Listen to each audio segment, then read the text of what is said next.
Welcome back, everyone. We're diving into a really fascinating event this time, the Peasants' Revolt of 1381.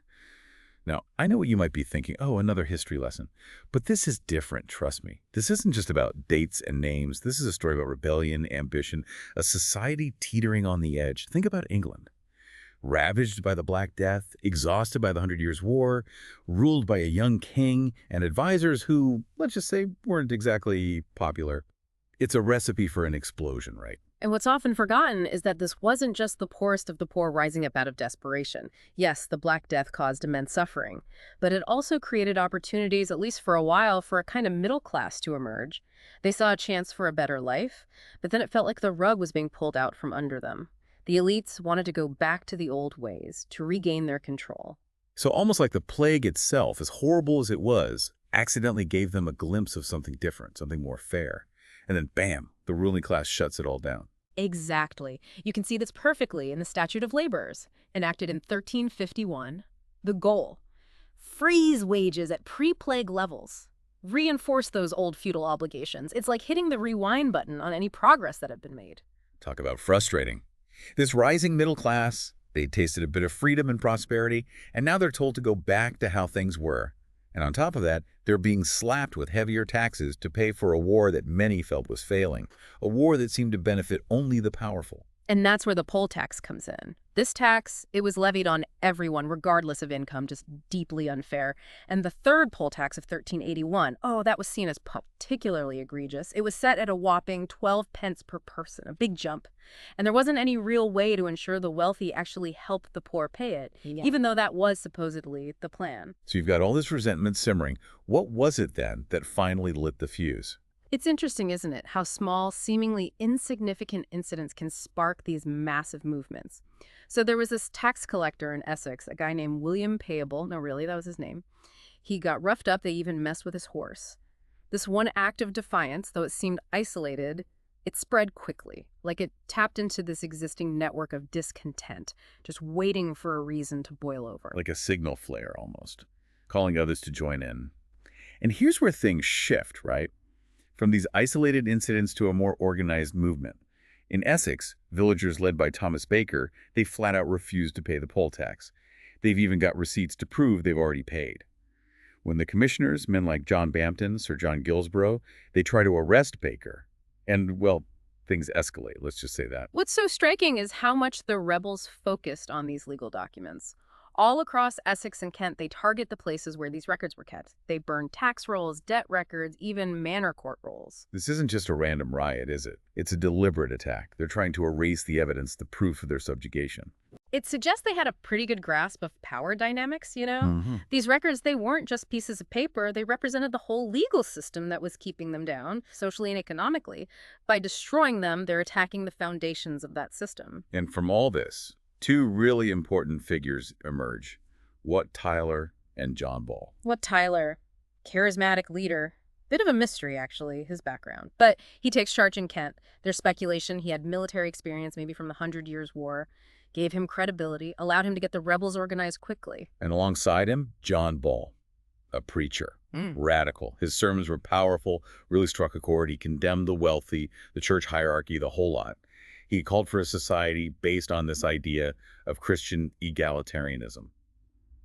When Adam delved and Eve span, who then was a gentleman? You've heard that one. Oh, yeah. His message was incredibly potent. He gave the struggle the spiritual dimension. He argued basically that all men are created equal in God's eyes.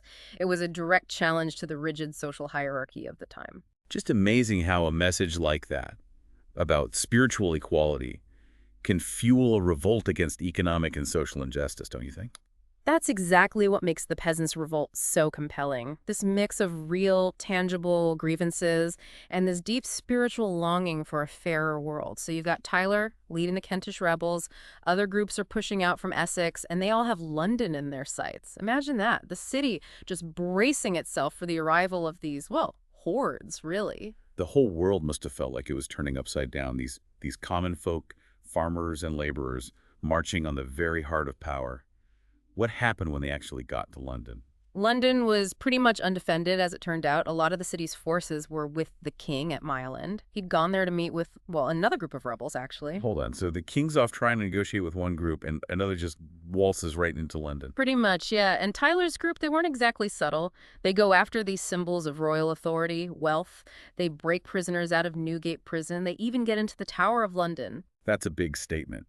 What do you think they were trying to achieve? Was it just anger? Or was there some strategy there? Probably a bit of both, I'd say. There was definitely anger. They wanted to hit back at those they saw as responsible for the poll tax. They find the Archbishop of Canterbury, Simon Sudbury, in the Tower, and the treasurer, Robert Hales. Both are, well, brutally killed. So much for peaceful resolutions, huh? Things are getting out of hand. Fast. Does this violence mean any chance of a negotiated settlement is just gone? I think so, yeah. While Richard's at Mile End trying to offer concessions to one group of rebels, this violence in London, it undermines his whole authority. It throws any agreement he makes into question. It creates distrust, even among those who might have been willing to accept what he was offering. Really shows how quickly things can shift, even when you're trying to talk things out. Especially when you have so many different personalities, different goals, all mixed up in this. Exactly. And it shows how complicated the rebellion itself was. It wasn't one big group with one leader and one set of demands. There were divisions, competing interests, different levels of, well, commitment to the cause. Let's go back to the king for a minute. Yeah. You said he was at Mile End trying to negotiate with another group of rebels. What were they demanding? And how did Richard respond? The meeting at Mile End, oh, it's one of the most dramatic moments of the whole revolt. Try to picture this. Thousands of rebels all gathered in this huge field, and Richard II, he was only 14 at the time, rides out to meet them. Just incredible tension, the fate of the entire kingdom hanging in the balance. That image alone, it's so powerful. What happened during this standoff? The rebels, they lay out their demands, and they're radical, really radical for the time. They want serfdom abolished, no more forced labor, the right to buy and sell land freely. They want to dismantle the entire feudal system. That's not messing around. They weren't asking for small changes. They wanted to reshape society. How does Richard, a young king, surrounded by advisors who probably represent the very system the rebels are against, how does he react to that? You'd expect him to reject it all, right? But he doesn't. Maybe he sensed how serious things were. Maybe he was worried for his own safety. But he agrees to most of what they ask for. He issues charters, granting the rebels their freedom, a pardon for their actions. Wow, that's a massive concession. So the rebels win. They pack it up and go home happy. A lot of them do, yeah. They think they've achieved what they set out to do. But remember, this is only one group of rebels. Wat Tyler and his followers, they're still in London. They're still a threat. And the violence they've unleashed, it's created this atmosphere of suspicion and fear. So things are far from over then. What happens next in this whole tangled mess? The next day, Tyler and his followers meet the king again. This time at Smithfield, it was a big open market area just outside the city walls. This feels like things are about to boil over again. What happens when Tyler and Richard come face to face this second time? The accounts of what happened next, they differ a bit, but it's clear this meeting was a turning point. Some sources suggest that Tyler made even more demands. Demands that even some of his own people thought were unreasonable. What kind of demands could be seen as too radical, even for those who were already in open rebellion against the crown? He supposedly called for the abolition of lordship. Basically, he wanted to get rid of the whole feudal system completely. And, even more controversial, he asked for the church's lands to be taken away and redistributed to the people. Now that is revolutionary. I can see why some of his own supporters might have had second thoughts. Yeah, and so you've got this incredibly tense situation, a scuffle breaks out, and William Walworth, the mayor of London, he draws his sword and stabs Wat Tyler, kills him. Chaos.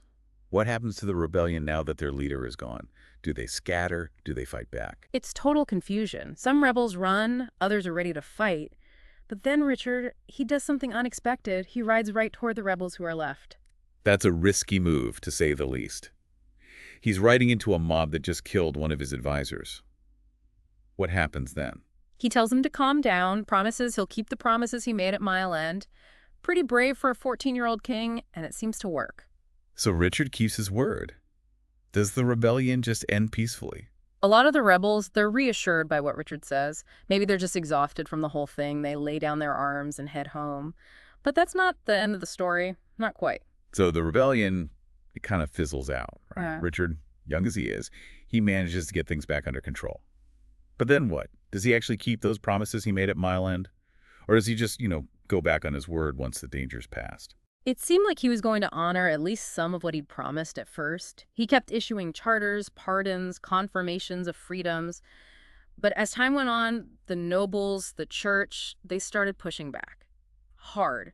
They saw these concessions as a direct threat to their power, their whole way of life. Classic, right? The people at the top, they always want to hold on to the old ways, even when it seems like, well, things have to change. Do you think Richard ever really meant to make those reforms stick? Or was he just stalling? Tough to say, really. He was young in a really difficult spot. Maybe he thought those concessions were necessary just to get things back to normal. Or maybe he knew that once the rebels were gone, he could just, I don't know, reassert his authority. But the end result's the same, isn't it? Yeah. What happened to those charters, those promises of freedom? He revoked them. All that pressure, he just caved. The pardons, gone. The rebels, they were hunted down, lots of executions. The old order, well, it snapped right back into place. So a win for the establishment. Back to business as usual. On the surface, yeah, maybe. But the Peasants' Revolt, even though it didn't achieve its goals right then, it left a mark. It exposed the cracks in the system, the resentment, the fact that things were pretty unstable under the surface. Like a crack in a foundation. You can patch it up, but it's always there. Exactly. And it was a warning to the people in charge. You can't just ignore the common people forever. 1381, it showed what can happen when you push people too far.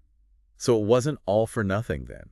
Even with the crackdown, the executions, did anything actually change because of the revolt? Serfdom, it didn't end overnight.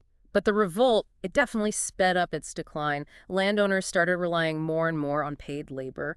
The poll tax, it became this toxic thing politically. Nobody wanted to touch it for fear of starting another revolt. So they had to make some concessions. What about the bigger picture, though? Socially, did it have any impact?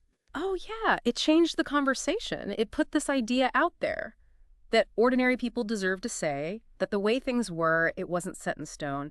That idea, it echoed in later movements, the Lollards, for example. And then later, the struggles for political and economic rights.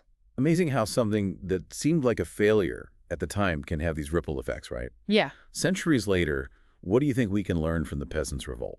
I think it shows that the fight for justice, for equality, it's a long game. There are going to be setbacks, times when it seems like nothing's changing.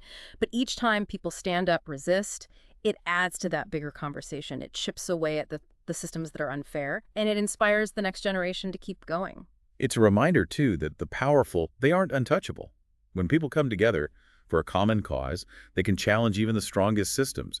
The Peasants' Revolt, it's an example of that power, that courage, ordinary people demanding a better world. And it makes us think about our own lives, The systems, the things we take for granted. It makes us question things, challenge the status quo. Remember that freedom isn't something that just happens. It's something you have to fight for and keep fighting for. Absolutely. The Peasants' Revolt, it's a story that's still relevant today. It reminds us that the fight for a just world, a fair world, it's never over. It's a fight we all have a part in. Thanks for joining us for this deep dive. We'll see you next time.